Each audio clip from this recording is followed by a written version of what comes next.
Hey Duke. Now Texas Tech surprised Duke and there's no celebration. Bad. Subscribe to the channel to receive more Duke news. The 81-80 loss to Texas Tech was a necessary shock for Duke basketball, one that hurts not only because of the close score, but because of how it happened. It wasn't just the loss of their undefeated season, something that historically has never been a realistic goal for the program, but the clear feeling that the game was in Duke's hands and slipped away little by little, possession after possession, until it became a warning too loud to ignore. The difficult start, with a 9-0 run by the Red Raiders, demanded a quick reaction, and it came. Duke found their rhythm, turned the game around in the first half, and went into halftime with a comfortable lead, benefiting in part from J.T. Toppin's foul trouble. Given how the team had been performing throughout the season, especially with solid second-half performances, the situation seemed under control. But basketball, on nights like this, doesn't follow scripts. Even opening up a 58-41 lead at the start of the second half, Duke couldn't maintain their dominance. Texas Tech showed a resilience that the blue team lacked in crucial moments. Christian Anderson took center stage, attacking the defense in various ways, converting difficult shots, and completely changing the dynamics of the game. The lead was slowly eroded until the pressure became unsustainable. When Duke needed defensive timeouts and maximum efficiency, they couldn't deliver.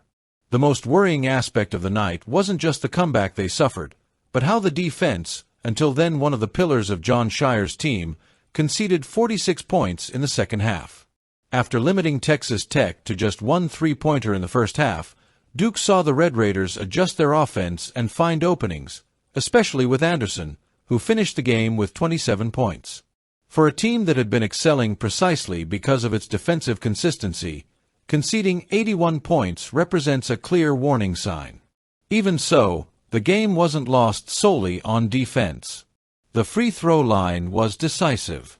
Converting only 59% of attempts in a game decided by details is practically an invitation to defeat. Those 12 wasted points, in such a close score, weigh more than any tactical adjustment. Unusual errors for this group, but costly on a night of minimal margins. Within this adverse scenario, Cameron Boozer was once again the name that kept Duke competitive until the end. With 23 points, 8 rebounds, and 7 assists, he took responsibility, took charge of the game, and showed maturity for someone still at the beginning of his college career. It's true that the recent turnovers are noteworthy and need to be corrected, but Boozer's impact remains decisive. He was the offensive focal point, the playmaker in critical moments, and the player who kept Duke alive until the final shot. Besides Boozer, there were encouraging signs that cannot be ignored. Dame Sarr showed personality, hit important long-range shots, and contributed offensively.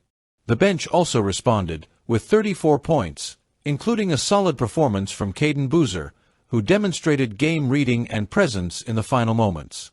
Malik Brown had a complete performance, impacting the game in several areas and reinforcing his value within the rotation.